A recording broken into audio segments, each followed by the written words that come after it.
আমি এখন মাননীয় সদস্য ডক্টর শ্রী বীরেন শিকদার মাগুরা 2 কে তার বক্তব্য রাখার আহ্বান জানাচ্ছি।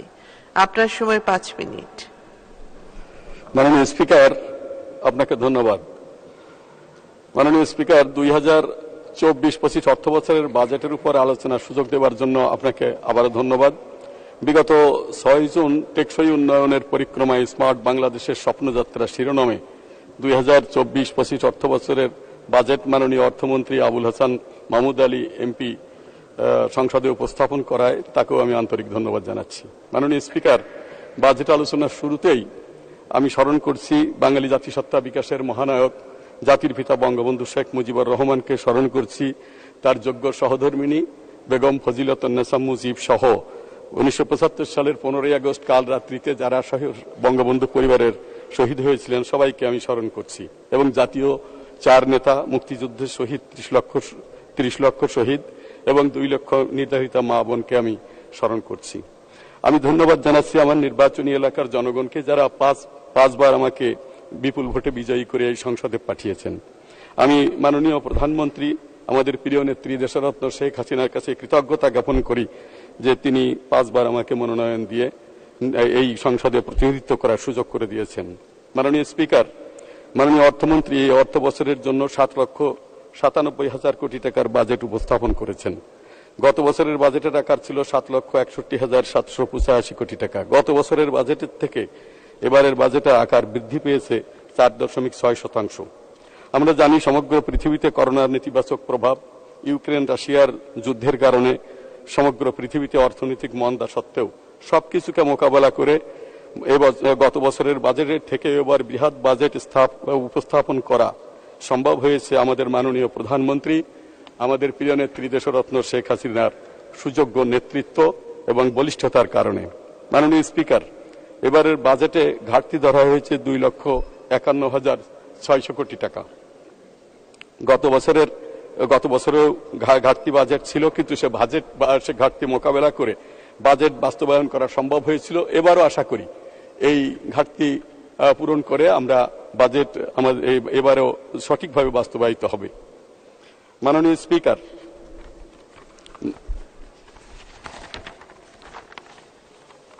বাংলাদেশ আয়তনে ছোট হতে পারে, কিন্তু ভূ রাজনৈতিক প্রেক্ষাপটে বাংলাদেশ আন্তর্জাতিক ক্ষেত্রে অত্যন্ত গুরুত্বপূর্ণ স্থানে রয়েছে। সুতরাং বিভিন্ন সময়ে আন্তর্জাতিক পরাশক্তি সমূহের অহেতুক চাপ আমাদেরকে বারবার বিব্রত করেছে, কিন্তু আমাদের মাননীয় প্রধানমন্ত্রী দেশরত্ন শেখ হাসিনা এই চাপ অত্যন্ত দক্ষতার সঙ্গে মোকাবেলা করে আন্তর্জাতিক রাজনৈতিক পরিমণ্ডলে নিজেকে লৌহ মানবী হিসাবে নিজেকে প্রতিষ্ঠিত করতে পেরেছেন। এজন্য বাঙালি জাতি হিসাবে আমরা অত্যন্ত গর্বিত এবং আমরা গর্ব করে বলতে পারি যে আমাদেরও একজন শেখ হাসিনা আছেন। মাননীয় স্পিকার, একটি দেশ যখন ক্রান্তিকাল অতিক্রম করে দরিদ্র অবস্থা থেকে সমৃদ্ধির দিকে অগ্রসর হয় তখন সমাজে বিভিন্ন রকম অস্থিরতা শুরু হয়, যার অন্যতম হচ্ছে দুর্নীতি। আজ আমরা দরিদ্র অবস্থা থেকে উন্নয়নশীল দেশের পর্যায়ে এসেছি, আমাদের সামগ্রিক অর্থনৈতিক সমৃদ্ধি ঘটেছে, পাশাপাশি দুর্নীতি ও অর্থ পাচারও মাথাচাড়া দিয়েছে। এটা নিতান্তই সাময়িক। চীনেও বিপ্লব পরবর্তী সময়ে যখন দরিদ্র থেকে সমৃদ্ধির দিকে উত্তরণ হচ্ছিল তখন দুর্নীতি মাথাচাড়া দিয়েছিল, তখন সেখানকার আইন অনুসারে দুর্নীতিবাদদের তারা মৃত্যুদণ্ড দিয়েছিল।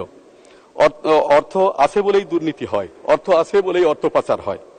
এটা নিতান্তই সাময়িক। আমাদের মাননীয় প্রধানমন্ত্রী ইতোমধ্যেই দুর্নীতির বিরুদ্ধে 0 টলারেন্স ঘোষণা করেছেন এবং নিশ্চয়ই তিনি দুর্নীতি এবং অর্থ পাচারকে কঠোর হস্তে দমন করবেন। মাননীয় স্পিকার, আমি আমার নির্বাচনী এলাকার কিছু কথা বলেই আমার বক্তব্য আমি শেষ করব। মাননীয় স্পিকার, আমি 1996 সালে আমাদের সরকার ক্ষমতায় আসার পূর্বে আমার নির্বাচনী এলাকায় ঢাকা খুলনা জাতীয় মহাসড়ক ছাড়া আর কোনো পাকা রাস্তা ছিল না, কিন্তু এখন আমার নির্বাচনী এলাকার প্রতিটি ইউনিয়নে 19টি ইউনিয়নেই প্রত্যেক গ্রামে পাকা রাস্তায় যাওয়া যায়। আমার নির্বাচনী এলাকায় এখন ব্রিজ নির্মাণ করার আর কোনো প্রয়োজন নেই, সমস্ত ব্রিজ নির্মাণ করা সম্পন্ন হয়েছে। প্রথম ধাপেই আমার নির্বাচনী এলাকায় সমস্ত গ্রামে বিদ্যুতায়িত হয়েছে, প্রায় সমস্ত শিক্ষা প্রতিষ্ঠানে ভবন নির্মাণ হয়েছে। মাগুরা জেলা শহরে আন্তর্জাতিক মানের stadium, Sheikh Kamal indoor stadium, medical college, Madhumati নদীতে 100 কোটি টাকা ব্যয়ে শেখ হাসিনা ব্রিজ এবং রেল সংযোগের কাজ দ্রুত গতিতে এগিয়ে চলেছে।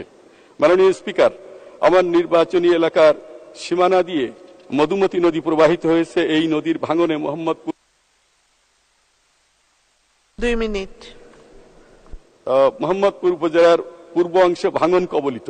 ভাঙন প্রতিরোধের জন্য কাশীপুর, মোহাম্মদপুর এবং ঝামাবাজারের কিছু অংশে ব্লক দিয়ে স্থায়ীভাবে ভাঙন প্রতিরোধের ব্যবস্থা করা সম্ভব হয়েছে, কিন্তু বাকি অংশ বসুরধুলজুড়ি, কাশীপুর, ভোলানাথপুর, গোপালনগর, রায়পাশা, হরেকৃষ্ণপুর, আড়মাঝি, ঝামা অংশে ব্লক দিয়ে নদী ভাঙন স্থায়ী প্রতিরোধের ব্যবস্থা করা প্রয়োজন। মাননীয় পানি সম্পদ প্রতিমন্ত্রীর আমি দৃষ্টি আকর্ষণ করছি। মাননীয় স্পিকার, মাগুরা জেলা কৃষি নির্ভর জেলা। এই জেলায় অর্থনীতি কৃষি নির্ভর। এই জেলার মানুষের কর্মসংস্থানের জন্য মাননীয় প্রধানমন্ত্রী, প্রিয় নেত্রী দেশরত্ন শেখ হাসিনা, তিনি মাগুরায় একটি অর্থনৈতিক অঞ্চল ঘোষণা করেছেন, কিন্তু এর কার্যক্রম এখনো শুরু হয় নাই। এর কার্যক্রম ত্বরান্বিত করা প্রয়োজন। আমি সেই সংশ্লিষ্ট মন্ত্রণালয়কে আমি অনুরোধ জানাচ্ছি। প্রত্যেক জেলায় একটি করে বিশ্ববিদ্যালয় হবে, মাননীয় প্রধানমন্ত্রী ঘোষণা করেছেন। মাগুরায় কোনো বিশ্ববিদ্যালয় নাই, যার ফলে আমি মাগুরায় একটি পাবলিক বিশ্ববিদ্যালয় স্থাপনের দাবি জানাচ্ছি। মাননীয় স্পিকার, রেল সংযোগের কাজ অত্যন্ত ধীর গতিতে চলছে। আমি দাবি জানাচ্ছি যে রেল সংযোগের কাজ যাতে ত্বরান্বিত হয়। মেডিকেল কলেজের কার্যক্রম এখন আমাদের 250 বেড হাসপাতাল যেটা আছে সেটাই পরিচালিত হচ্ছে। এখন এর স্থায়ী যে প্রিমিসেস মেডিকেল কলেজের, সেটার জন্য জমি অধিগ্রহণের যে কাজ, সেটা খুব স্তীমিত গতিতে চলছে। আমি দ্রুততার সঙ্গে এই কাজ সম্পন্ন করার দাবি জানাচ্ছি। আমার নির্বাচনী এলাকা শালিখা উপজেলার আড়পাড়া এবং মোহাম্মদপুর উপজেলার সদরে 2টি পৌরসভা স্থাপনের দাবি জানাচ্ছি। এখনো যে সকল শিক্ষা প্রতিষ্ঠানে ভবন নির্মাণ হয়নি, যে সকল শিক্ষা প্রতিষ্ঠানে ভবন নির্মাণ, সেই সমস্ত শিক্ষা প্রতিষ্ঠানে ভবন নির্মাণের দাবি জানাচ্ছি। কিছু ছোট রাস্তা এখনো বাকি রয়েছে, সেগুলি পাকা করার দাবি জানাচ্ছি। মাননীয় স্পিকার, আমাদের মাননীয় প্রধানমন্ত্রী 1 মিনিট শেষ করবেন। আজ দেশ উন্নয়নের সোপানে উপনীত। বাংলাদেশ আজ উন্নয়নের রোল মডেল। সমগ্র বিশ্বের মানুষ আজ বাংলাদেশের দিকে প্রশংসার দৃষ্টিতে তাকায়। এবারের বাজেট বাস্তবায়নের মধ্য দিয়ে আমরা এই অগ্রযাত্রা অব্যাহত রাখব, এই আশাবাদ ব্যক্ত করে মাননীয় অর্থমন্ত্রীকে এই বাজেট উপস্থাপনের জন্য আন্তরিক ধন্যবাদ জানিয়ে এবং মাননীয় প্রধানমন্ত্রী দেশরত্ন শেখ হাসিনাকে আন্তরিক ধন্যবাদ জানিয়ে আমার বক্তব্য আমি শেষ করছি। ধন্যবাদ।